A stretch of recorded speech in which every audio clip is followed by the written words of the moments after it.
Welcome to D20 Woodworking.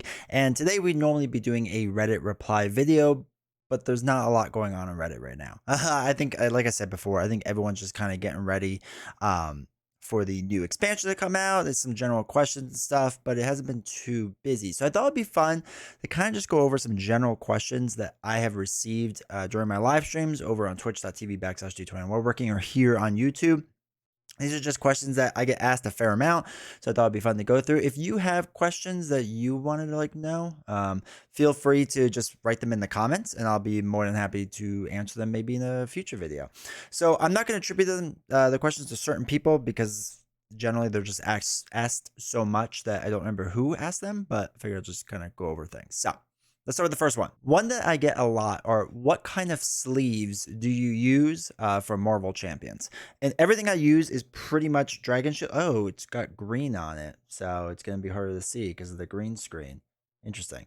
But it's Dragon Shield. Black matte is what I use for like the player cards. Clear matte is what I use. This is what they look like. You can kind of see like the matte texture on them if it hits the light right. There we go. But yeah, so it's nice. It's got a nice like finish to it. I have clear matte for encounter cards, and then I have just clear regular for like double-sided cards, right? That or two-sided, like my hero or whatever, that I have to flip. They're just regular clear shield. I also get the question a lot, what do I use for like Wasp, right? Wasp and Ant-Man. All right, so right, the card opens like that. And then for a sleeve, it kind of goes on the side, right? You see how that kind of goes on the side there, and each side slides on. The cards I use are also Dragon Shield. They are Dragon Shield Perfect Fit Clear Side Loaders. That's a question that happens a lot. What do you use for that? That's what I use. But it's pretty much Dragon Shield for everything. I've used Sleeve Kings in the past. They're not bad, but personally, they get tacky and they stick together a lot, and I had to replace them a lot, and I didn't really enjoy that. But anyway, that's what I used for sleeves. All right, next question I get a lot is, why is Valkyrie the GOAT, and why do you not like Strange? And usually these, sometimes they come together and sometimes they're different questions. But let's start with Valkyrie. And actually, it's the same answer for both, really, is because I like a challenge in Marvel Champions, right? I like heroes that do interesting mechanics. I like that they try something different, and I like a challenge. So I'm a big fan of Hulk and Valkyrie. They are harder to navigate. They're harder heroes to make work. And I enjoy that. I think that's a part of the fun of the game. Now, I don't mind overpowered characters, such as like Wolverine, right? Would be overpowered probably. Captain America would probably be overpowered. I don't mind those heroes because there's still some depth to it. There's still some interesting ways to play. Every time you play that hero, it might change a little bit. And if you play different aspects, the way you play that hero is going to change. Doctor Strange is not the case because the invocation deck is too strong, right? It's too simple. It's too easy to run. Now with the new Cosmo ruling, it's a little tougher. So maybe you can make an argument that it's not, as easy as it once was or whatever. But still, it's the same exact idea. Just run through the invocation deck. It's not that hard to figure out and that hard to do, right? I always made the argument that if I gave Doctor Strange in a random aspect to a completely new player, they would figure out very quickly. You just run through the aspect deck, and that's it. That's all you have to do, and it's kind of boring, right? That's kind of boring to me. So it's not that he's strong. I don't mind strong heroes. Is that there's no depth to him, and that drives me nuts. On the flip side, I think harder to navigate heroes like a Valkyrie or Hulk or whomever is more interesting in my mind. Why do you enjoy playing true solo over two-handed? I've started more recently trying to play a little bit more two-handed. I don't mind two-handed, but I like true solo more. The reason being is a couple of reasons. One, I think it's quicker to play true solo. I mean, it most definitely it is quicker to play true solo, and I like that I can kind of get through games. I can make quick adjustments. Like if I had a bad deck, it's okay. I think personally, I personally is what I think, that you have to be kind of a better deck builder for a true solo hero, right? Because the hero has to be able to do everything. Versus if you have two heroes out there, one can compensate the other. So if you have a hero out that's not really good at thwarting, that's okay. You can have the other hero focusing on that. Now, there's good and bad to that, right? I guess the bad would be, well, you're just kind of building a weaker deck or a weaker hero, and that might not be the right way of phrasing it, but that's just kind of how it comes across to me. that it's you don't have to worry about as much because okay, you just have this hero working on attacking and this one worry about thwarting, and then you're good. But it also gives you a bit of leeway with each hero, so it's also good in a way, right? That you don't have to stress about okay, am I going to happen to draw the right cards at the right time? Because that's a lot of true solo, is that sometimes you just don't get the right card draw, or you get a really bad encounter card draw, and you can't really do much about it, right? Like it kind of stinks. Like you just get annihilated. Versus two-handed would generally be a more like fair game, I would say, where even a really bad draw or a really bad villain encounter card won't kind of ruin the game for you. So there's pros and cons. I would like to do more two-handed, I think, in the future.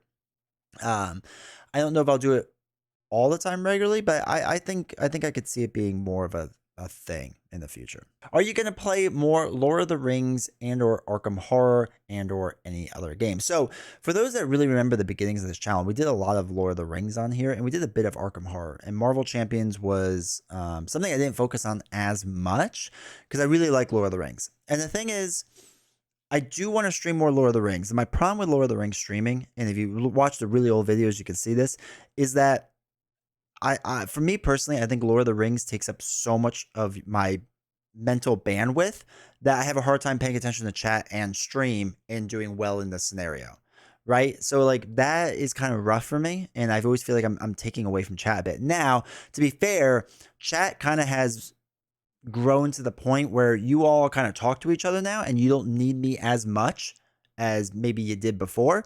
So maybe it's something that's easier to do now and easier to have. And I think too, the other worry that I always have with this stuff is that the majority of my audience obviously likes Marvel Champions the most. So if I start playing other games, will they just like hate the content?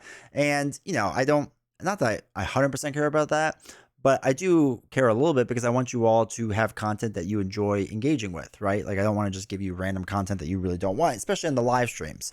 On regular playthrough videos, it could be a little bit different because it's easy enough for you on your recommended tab or whatever to just go, nah, I'm good. I'm not going to watch D20's video today. Versus like if you were really looking forward to a live stream, hopefully I'm really entertaining that day or something. Like if you're coming for just me and you really don't like Lord of the Rings, the card game. So that's kind of been one of the weird things. Also, it feels like with Marvel Champions, right? Like I could play like a hero or two in one stream versus Lord of the Rings or Arkham Horror. Like I'm tied down to an entire scenario, like an entire cycle, because you kind of have to play through the whole thing. And not that I don't like that, but like if somebody comes in halfway through it, right? Like on day 3 of 8, right? And they don't get what's going on, like that kind of stinks too. Like if it feels like I'm punishing the viewer for not being there on a certain day. Maybe that's not the case. Maybe you can all let me know down in the comments if that's the case or not. But I do want to do more of it eventually. I think once Dream Chaser Cycle comes out, I'll play my version of it, which should be the same as the new version. But I'll play my version of it, and I think I might do that on stream like once a week or so or something like that. I don't know for sure, but that might be something we do and try to incorporate a few other games in there. So we'll see. Will you just do a stream entirely of marbles? We kind of have sometimes at points. For those that don't know, marbles is a very popular part of my streams, my live streams. It's kind of fun to watch because you can see the back end when I start streaming marbles. There's more engagement and whatnot, and it's kind of funny. And then more people get invited in because YouTube and Twitch see like, oh, a lot of people are chatting and are really excited. So then they send the video out to more people, and then more people come in, and then marble stops. And then like it kind of falls off there. Like I really should just be a marble streamer at this point. But anyway, it's a fun part of the stream and I enjoy it, but I don't want to like overdo it because I don't want to be like just that guy that just plays marbles.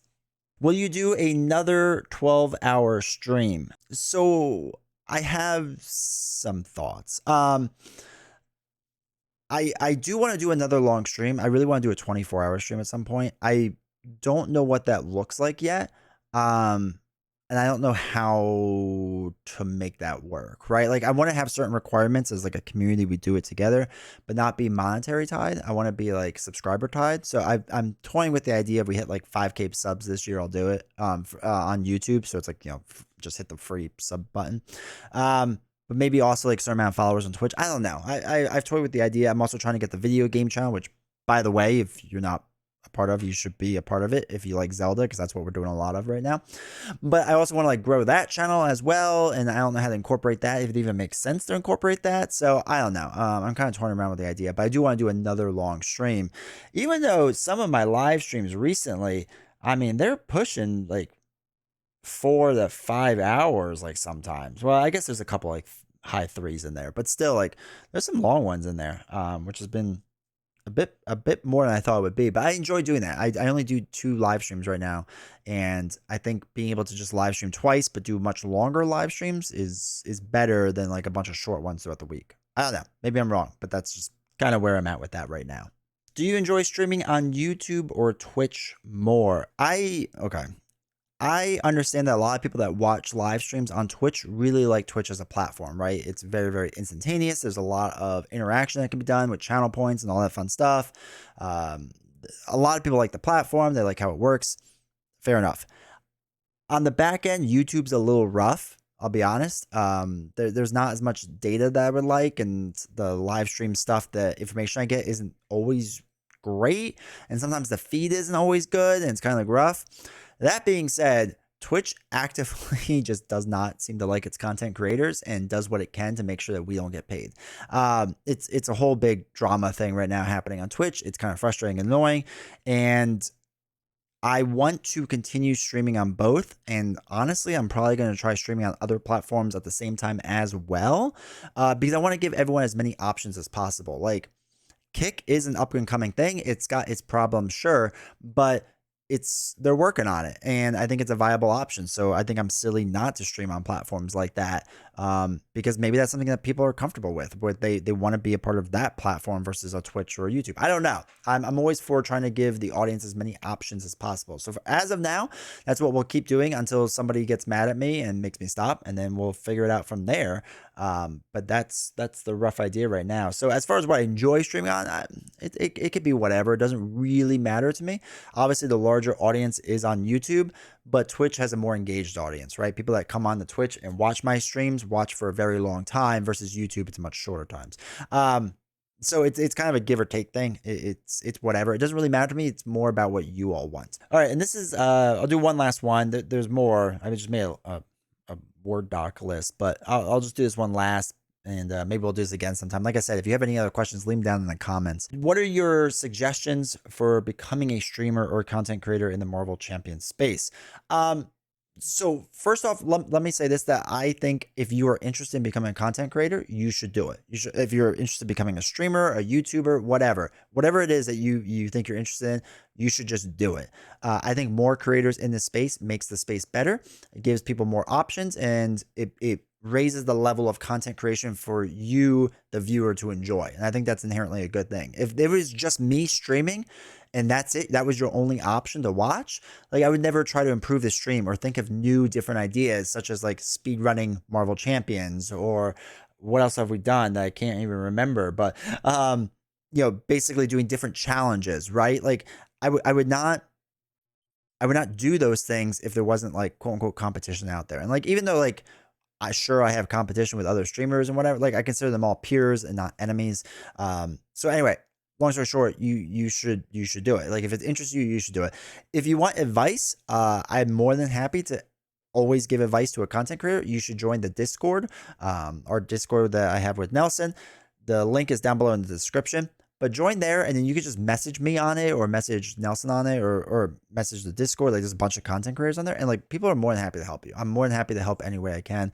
I'm like I said, I'm all for it. I'm all for more people being in the space, and I'll try to help you the best way I can. I don't know everything, but I know some things, I guess, is the best way to put it. So anyway, that's really it. And this is a bit of a different video. Hopefully it's all right, and hopefully maybe you like it. Like I said, if you want me to answer more questions in the future, just drop them down, because sometimes Reddit doesn't always have content for me to talk about, sadly. So maybe we just make the content on here or something. I don't know. Let me know. If you made this far, like, subscribe, all the fun stuff. See you all next time.